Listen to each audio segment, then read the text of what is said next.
Informant program, how the FBI used thousands of informants to infiltrate the Black community. 66 years prior to the Declaration of Independence, the Meritorious Manumission Act of 1710 was enacted in colonial Virginia. This law provided for freeing a slave for good deeds and could be granted to a slave who informed or snitched on a fellow slave who was planning a slave rebellion or to run away. The slave rebellions of Denmark Vesey and Nat Turner were thwarted by infiltrators. Almost every Black social movement since then has been infiltrated and negatively impacted by the use of informants.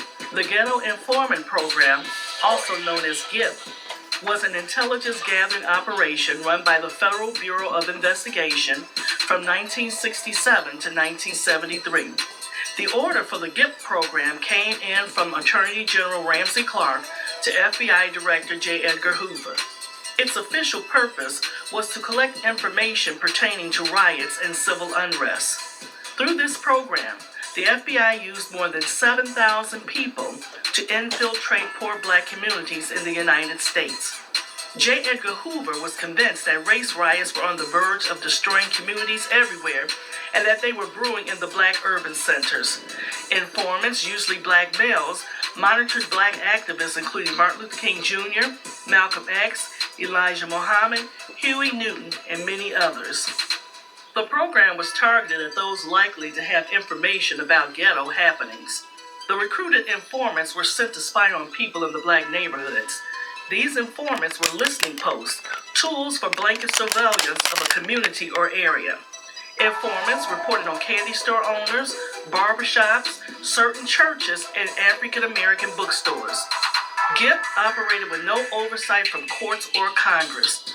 One of the first major projects involving the Ghetto Informant program was Operation Poam, the FBI's effort to monitor and disrupt the 1968 Poor People's Campaign. FBI agents posed as journalists, used wiretaps, and even recruited some of the recruiters as informants.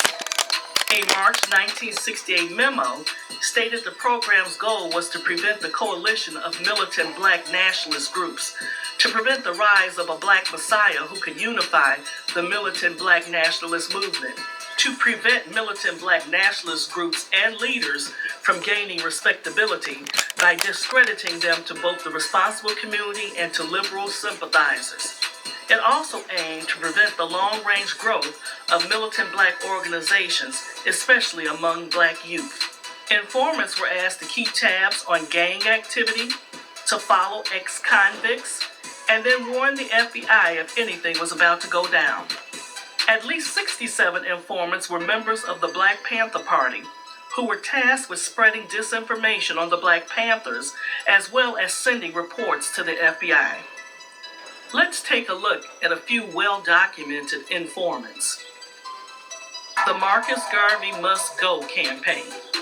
When Marcus Garvey first arrived in the United States in 1916, he quickly found his way to many of New York's most prominent Black radical activists and intellectuals. And at least briefly, Garvey enjoyed their support. But by 1920, A. Philip Randolph, W.E.B. Du Bois, and other Black leaders who had supported Garvey after his arrival came to believe that Garvey's program for Black advancement was unsound and that Garvey himself was a fraud. Prominent Black critics derided Garvey's proposed solutions for the problems of African Americans. They believed that his plans for Black progress, including his Black Star Line and the establishment of a Pan-African empire, were unrealistic and ill-advised. They considered the Universal Negro Improvement Association's grandiose titles and military regalia to be preposterous, and they thought Garvey to be little more than a self-aggrandizing buffoon. Many accused Garvey of squandering the hard-earned money of his hard-working poor supporters.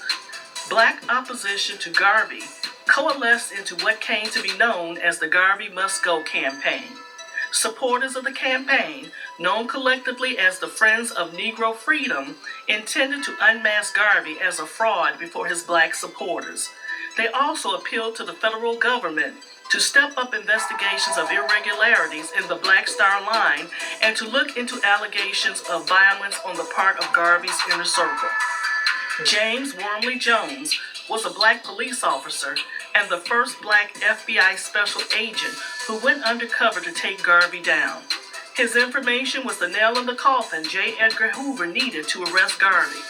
On November 19, 1919, Jones was appointed as the first African-American special agent by A. Bruce Beluska, who at that time was the director of the Bureau of Investigation. Soon after he joined the organization, the name was changed to the Federal Bureau of Investigation and was headed by newly appointed director J. Edgar Hoover. Jones's first undercover assignment came in 1921 when he infiltrated the African Blood Brotherhood, a secret armed African-American black liberation group headquartered in New York City. While working with the FBI in New York City on the African Blood Brotherhood, Hoover assigned Jones to infiltrate Marcus Garvey's Universal Negro Improvement Association. The information Jones provided to the Bureau would help lead to the arrest of Garvey on mail fraud charges. Garvey was in prison for 3 years and then deported from the United States, never to return. Richard Aoki gave the Black Panther Party some of its first firearms and weapons training, which preceded fatal shootouts with Oakland police in the turbulent 1960s. Aoki was also an undercover FBI informer. Unbeknownst to his fellow Panther activists, Aoki served as an FBI intelligence informant, covertly filing reports on a wide range of Bay Area political groups. He committed suicide in 2009 after a long illness. Photographer Ernest Withers captured some of the most iconic images of the Civil Rights era. But Withers was also an FBI informant, funneling information to the Bureau about the Civil Rights Movement and its leaders. Withers documented the Civil Rights Movement from the beginning, covering pivotal moments such as the murder of Emmett Till in 1955 and the Little Rock School integration showdown. He came to be so familiar and so trusted to Dr. Martin Luther King Jr. and other leaders that he sat in on their strategy meetings. He spied on not only black civil rights activists, but on those who supported the Memphis-wide strike by sanitation workers and political candidates, recording their car license plate numbers for the FBI. Withers also helped the Bureau to break a militant black group called the Invaders, which had a following in Memphis in the late 1960s. He was the perfect source for them due to having the ability to go everywhere with an obvious professional purpose. William O'Neill became infamous in 1973 when his role in the 1969 raid in which Black Panther leaders Fred Hampton and Mark Clark were murdered was revealed. O'Neill was a Panther insider to the point where he was in charge of security for Hampton and possessed the keys to Panther headquarters and safe houses.